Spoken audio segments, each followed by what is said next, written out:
அருமை தோழர்களே, பிரதமர் மோடியை பற்றி இங்கே பலரும் பேசினார்கள். அவர் ஏதோ தனி ஆவர்த்தனம் செய்கிறார் என்று நாம் கருதிவிடக் கூடாது. ஒரு பிரதமர், ஒரு மோடியை நாம் வீழ்த்திவிட்டால் எல்லாம் சரியாகிவிடும் என்று கருத முடியாது. சனாதன சக்திகளால் அதுபோல ஆயிரக்கணக்கான மோடிகளை உருவாக்க முடியும். இந்த மோடி இந்த தேர்தலிலே தோற்று போனால் மோடியை போல 1000 மடங்கு வலிமை பெற்ற ஆட்களை அவர்களால் மறுபடியும் வெளிச்சத்திலே கொண்டு வந்து நிறுத்த முடியும். யோகி ஆதித்யநாத் போன்றவர்களை எல்லாம் ஒரு மாநில முதல்வராக மட்டுமே நாம் பார்க்கிறோம். நாளை மோடி இடத்திலே அவர் வந்து அமர்வதற்கு வாய்ப்பு இருக்கிறது. மோடியை விட பன்மடங்கு சனாதனத்தை உயர்த்தி பிடிப்பதிலே உறுதியான ஒரு நபர். இந்தியா முழுவதும் அப்படி அவர்கள் ஆட்களை உருவாக்கி வைத்திருக்கிறார்கள். அவர்கள் எதை அழிக்க துடிக்கிறார்கள்? யாருக்கு எதிராக இருக்கிறார்கள்? அரசமைப்பு சட்டத்திற்கு எதிராக இருக்கிறார்கள். அரசமைப்பு சட்டம் எத்தகைய இந்தியாவை உருவாக்க முனைகிறது? சமத்துவ இந்தியாவை உருவாக்க முயற்சிக்கிறது. அவர்கள் மொழியில் சொல்ல வேண்டுமானால், சனாதன சக்திகளின் மொழியில் சொல்ல வேண்டுமானால், இந்திய அரசமைப்பு சட்டம் ஒரு தேசத்தை உருவாக்க முனைகிறது. அந்த தேசம் பௌத்த ராஷ்டிரம். பௌத்த ராஷ்டிரம் என்பதுதான்.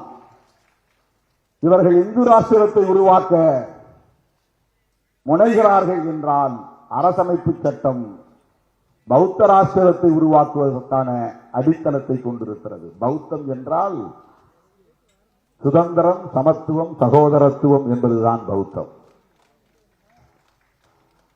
சுதந்திரம், சமத்துவம், சகோதரத்துவம் என்பதுதான் பௌத்தம். இலங்கையிலே இருப்பதோ, மியான்மரிலே இருப்பதோ அல்லது ஜப்பானிலே இருப்பதோ பௌத்தம் அல்ல. இந்திய அரசமைப்பு சட்டத்தில் இருக்கிற இந்த கோட்பாடுகள் தான் பௌத்தம். இந்திய அரசமைப்பு சட்டத்தின் கனவு பௌத்த ராஷ்டிரம் தான், சமத்துவ இந்தியா.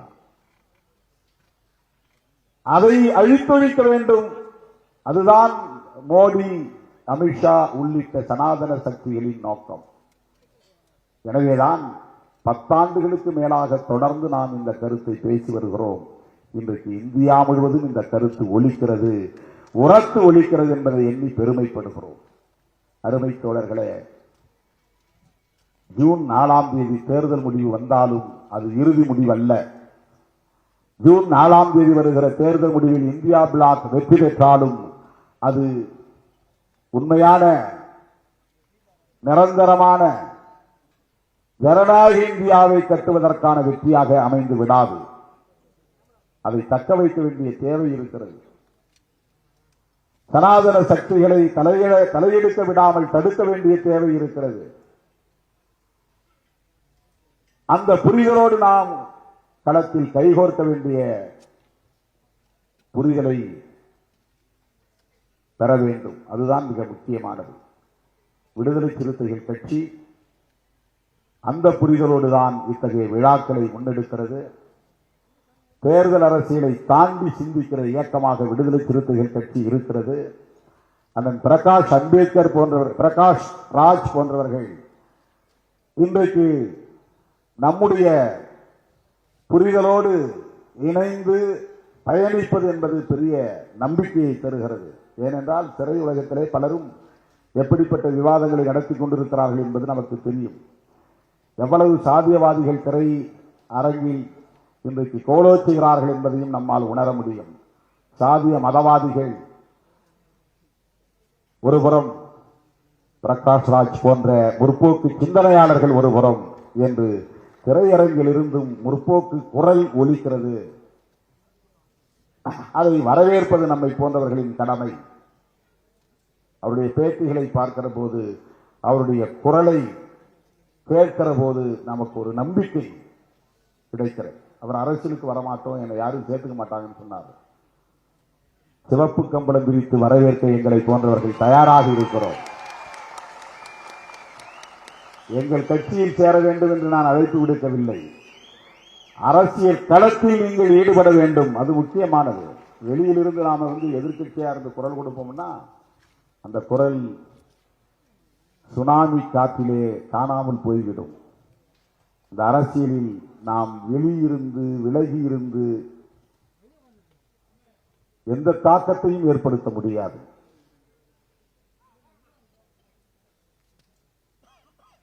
நான் பலவீனமாக உணர்கிறேன் என்று கருத வேண்டாம்.